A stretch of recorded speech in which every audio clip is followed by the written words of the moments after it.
What's up, guys? Welcome to Slasher Home Video. Today I'm talking about Scream. The new Scream. Not the old Scream, this Scream. And I kind of wanted to wait to do a review on this until I could watch it a second time because I liked it a lot, but there were a few things that I wasn't sure would hold up over time. And it's finally on home video, and I watched it again last night, and luckily, I think it held up for me. I think the main reason is that Radio Silence did it, and you can tell they're fans of the franchise, they're horror guys. I think that's very clear watching the movie. One of the best things about it is all the details. On the second watch, I caught all kinds of stuff I didn't see the first time. Like at the very beginning, Amber asking about the inhaler, kind of setting up for the third act. And I also noticed a Scream Factory style box set of the Stab franchise on the mantle at the Meeks kids' house. Just all these little details really stand out the second time when you're not so wrapped up in the story and you can just pay attention to the background. All that stuff is there, and it makes rewatching it enjoyable. I'm sure I might catch more things on the third watch, and that really just adds that much more to the movie. Another thing I noticed this time around is the camera work is really great. I think a lot of times with modern movies that flies under the radar. A lot of the shots and camera tricks in the movie are really cool, really stylistic, and that really stuck out to me this time. A lot of the suspenseful moments were done really well. That big, long, drawn-out fake jump scare scene towards the middle of the movie was done really well. The camera was always kind of focused in a way where there was always a doorway in frame or something black hanging in the background that kind of made your eyes shoot around. And it did, in my opinion, add a lot of suspense. And again, I think a lot of that is due to Radio Silence getting this. I think that this is the best case scenario we could have gotten for a new Scream.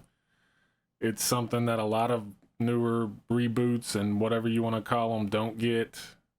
They actually picked horror directors who love horror to do the movie, and they weren't just some journeyman directors for hire who threw something together. And I think it's really apparent, and it's really exciting to finally start seeing slasher movies that I like, or horror movies in general. I mean, we've gotten Halloween Kills, Texas Chainsaw Massacre, Malignant, and Scream so far in this small block of time. Oh, and X, of course, you can't forget X. And I know not everybody likes those movies, but they're the kind of movies that I've been wanting to see for the past 17 years that I just felt like weren't getting made, and they finally are, and that's really exciting for me. The one big problem I did have when I first saw the movie was the motive at the end. I kind of wanted it to be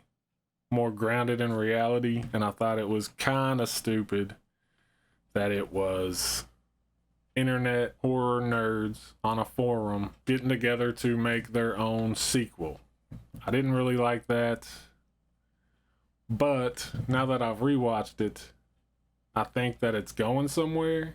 I have a little theory cooked up in my head, so it didn't bother me as much. And I mean, I might be wrong, but I just know it didn't bother me as much this time. I think I would have liked it as its own movie if the motives had been a little more personal and not so disconnected from the actual people. But obviously this is probably going to be a trilogy, which I know some people are worried about, but I'm not really worried about it. I don't think it's necessarily being rushed just because I trust Radio Silence at this point. They proved themselves a long time ago with the VHS stuff and Ready or Not and Siren, and I don't think they would go in this even initially without mapping out where the trilogy was going to go.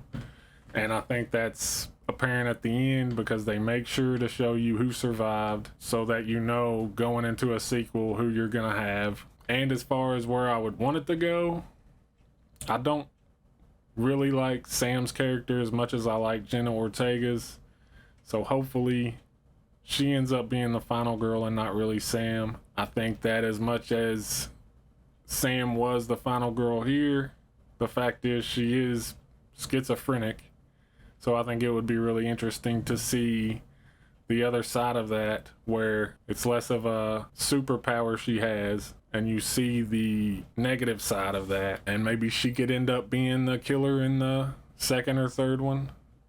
As obvious as it would probably be, I think that's kind of the way you gotta go. I don't like that Sydney and Gail are still around. I think that they made a mistake by making Sydney bulletproof by giving her kids. I mean, they can kill her, but it'll be hard to swallow. I'm with the crowd thinking that Gail probably should have died, not Dewey, because I would rather see Dewey in the last two way more than I would want to see Gail. And with Sydney, they've either got to just cut her clean, not have her come back at all, which would be incredibly hard to swallow, or they've got to kill her off, or they've got to just let her live through all these movies and keep being the final girl. And not any of those are really great options in my opinion, but they've kind of already put themselves in that position, so what are you gonna do? And I am on the boat that not only wants to see Stu come back, but I kind of think he will. I mean, they had the Easter egg on the YouTube page, and I also think that in that hospital scene that everybody complains about, because there's no way Amber could have manhandled Dewey the way she did, and also just the simple fact that they focused on how tall Ghostface was in that scene. It was very clear that the person was taller than Dewey. So I personally just don't think those things were accidents or details that they didn't worry about, because this movie does have a lot of details, and just to overlook that one doesn't make sense to me. And maybe it's wishful thinking, but I do kind of think, or at least hope, that we'll get Stu back as the mastermind. That would make the motivation thing easier to accept for me. As disconnected as they are from the characters, if Stu was behind it all, directing it, that would put the connection back into it, and I would be happy with that. Plus, I just want to see Matthew Lillard. Who doesn't?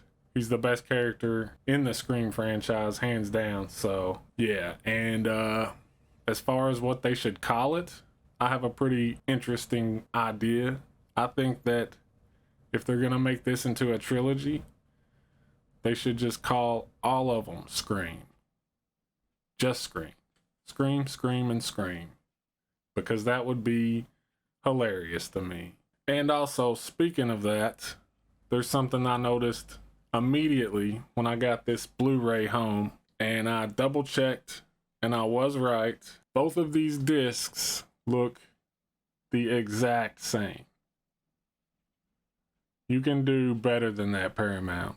Now I have to live the rest of my life with this irrational fear that someday I'm gonna have to take both of these discs out at the same time, and I'm never gonna recover from it.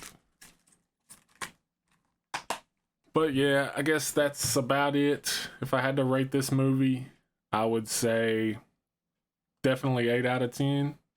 Above average. Probably an easy third in the franchise for me. Probably second. I'd have to rewatch part 2 and double check how I feel about that one. I've always liked it. But I think this one might eventually become my second favorite, which is saying a lot, because that doesn't happen these days with new movies in old franchises. So, yeah. Anyway, thanks for watching. Hope you liked it. Let me know in the comments what you thought, and until next time.